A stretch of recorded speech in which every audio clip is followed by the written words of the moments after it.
Good morning and welcome to the new episode of Dr. Lamba's Awakening Call.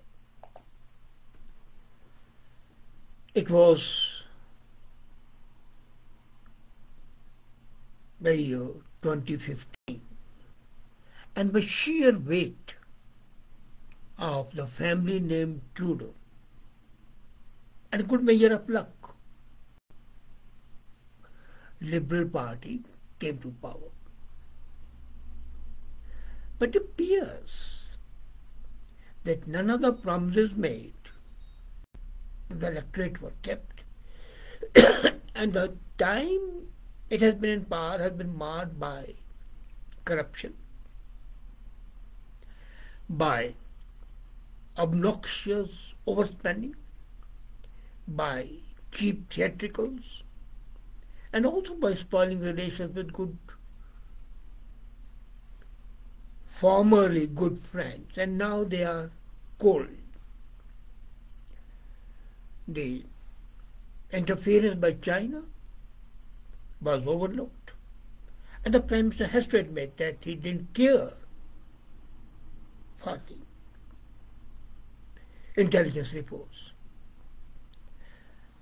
You see, in 2015, the election platform was a warmed-up hash of platforms from many elections before. There was nothing new, nothing innovative. But 8 years had to pass before it became obvious to every thinking Canadian that a mistake had been made. There's a Liberal Party of Canada, the most successful party in the whole world in the 20th century, could no longer benefit or rely on the old platform, and in fact, by relying on that old platform, Liberal Party definitely produced a feeling that it has lived beyond its life. It's living on borrowed lifetime and needs overhaul. The goals of a welfare democracy have been achieved, and the new challenging times face new efforts which are lacking. The new challenges being faced by the Canadians have to be addressed, and that needs innovation, that needs creativity, that needs compassion, that needs empathy. The party and the government thereafter by the party have not discussed or hammered out new positions, how to harness and control big bureaucratic invasive government. And that's a bane of the society. A population of 37 million has an over-bloated bureaucracy, and that's a tragedy for any country.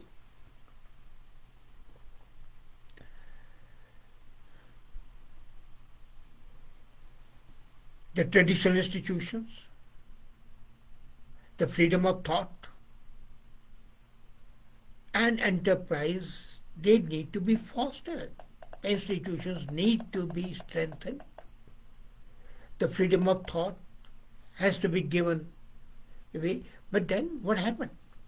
The press was purchased. It didn't need to be purchased. It can live by itself, and if it doesn't survive, then it's fault and it should go to wall. That's all.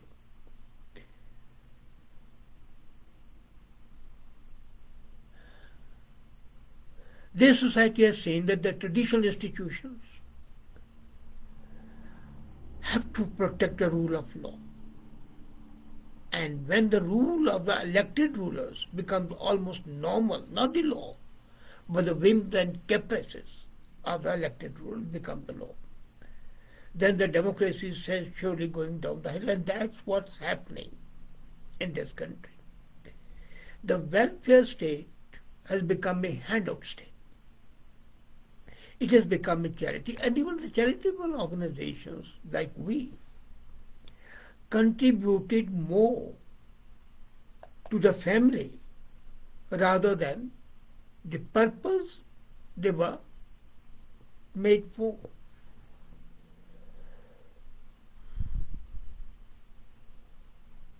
The people are anxious to know what's going to happen and how to protect our democracy and territory. And danger is from arrogant, autocratic Chinese government. And the press needs to be liberated from the clutches of the subsidies that are being given. But the list goes on for pages. You could write hundreds of pages on the way the list would be constituted if all the ills are to be documented. It should be clear and crystal clear to the thinking people way back in 2015 that this party has lived beyond its best by date. The expiry date is over. And now that is apparent to everyone. In the beginning, when the government took up in 2015, the new Prime Minister sent a letter to government officials stating that when his buddy Gerald Butts writes or speaks, it was to be assumed that he was in charge of the hard slogging and he had the authority of the Prime Minister. It has never happened before. The Prime Minister does delegate the power, but not so blatantly. Trudeau had no interest in, but then he was not capable of it. The skill set for this, for running a government, was not there. And that skill set, even if a modicum of efficiency, much less an appetite, was there, then he could have emerged and managed the emerging issues of this transforming society. And this is a strange society, as a matter of fact. Canadian society differs from all traditional society. USA immigrants come and they melt and become Americans. In Canada, they don't become Canadians. They are hybrid denizens, Indo-American Canadians, Pak Canadians, Italian Canadians, Chinese Canadians. Some may wonder where the real Canadians. Possibly only the native Canadians are the real Canadians. Nobody else. They are the Scot Canadians, they are the Irish Canadians, they are the German Canadians, but not real Canadians, except in the First Nation. Now, our Prime Minister, Right Honourable Justin Trudeau, wrestles, works with weighty issues. And what are the weighty issues that attract him? Transsexual pronouns, drag queen etiquette, and providing more drugs to the drug addicts. And all the time, he is comforting Canadians that he has the skill and capability and will dole out cash directly to them. And not only to them, but to the shareholders of the major Canadian companies. So, is it any wonder that Canadians all over are wondering where our country is heading? This is a matter of concern. The Canadians today are confronted by high cost of living, groceries beyond the pay, fuel prices jacked up by taxes, inflation increased, but then hyper increased because of the fuel prices. And many Canadians are borrowing just to get by towns and cities, unable to deal with the pressure of life. And then, not only that, crime and vagrancy attributed to addiction and a mental illness, and the government that cannot deal with illegal handguns used by thugs without targeting rifles legitimately used for hunting. Now imagine, illegal guns are used for crime, but a ban is on legitimate rifles used by the farmers to protect their crops and for hunting purposes. Again, the list of the failures of the Trudeau government is very long. By nature, I'm a liberal. I'm against die-hard, old school values. I want change. I want progress. I want the deprived classes to be comforted. But when I look around, I ask myself, how is the Liberal Party proposing to deal with the matter? And how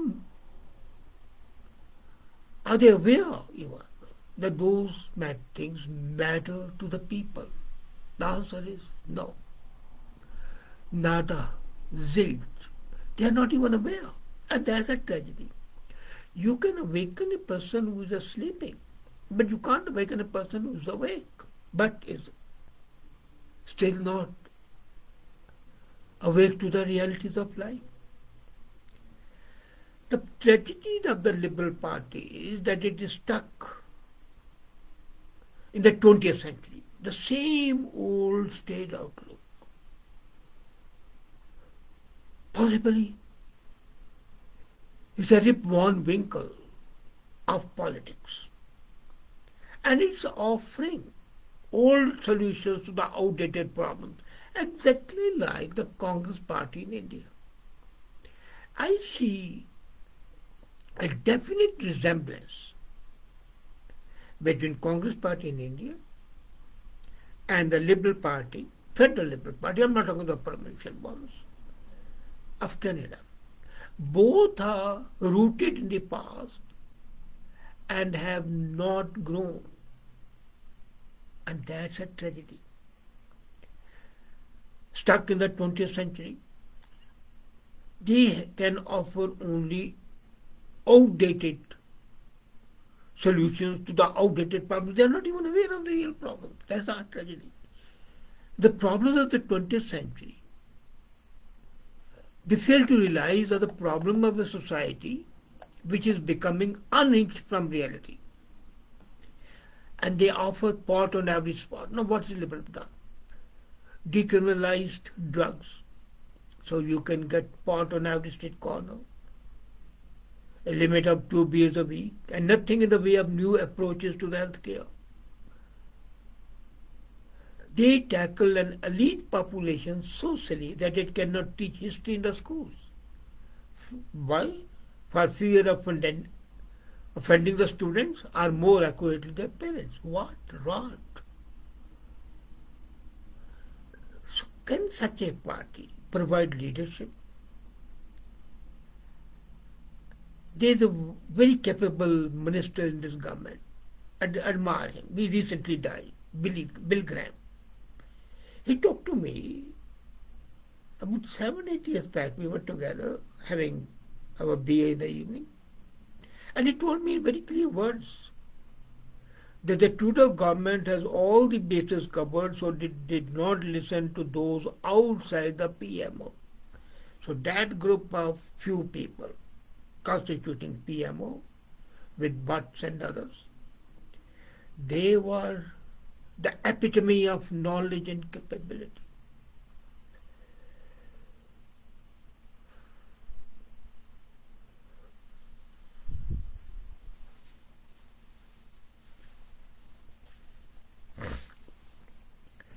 So, my fellow Canadians feel, and I agree with them, there's a time to end this super saturated, unsubstantiated ego, and this is a time to start delivering the good government that is needed badly. What the people should do is release the Liberal Party of Canada, relieve them from the yoke of power. They cannot carry out.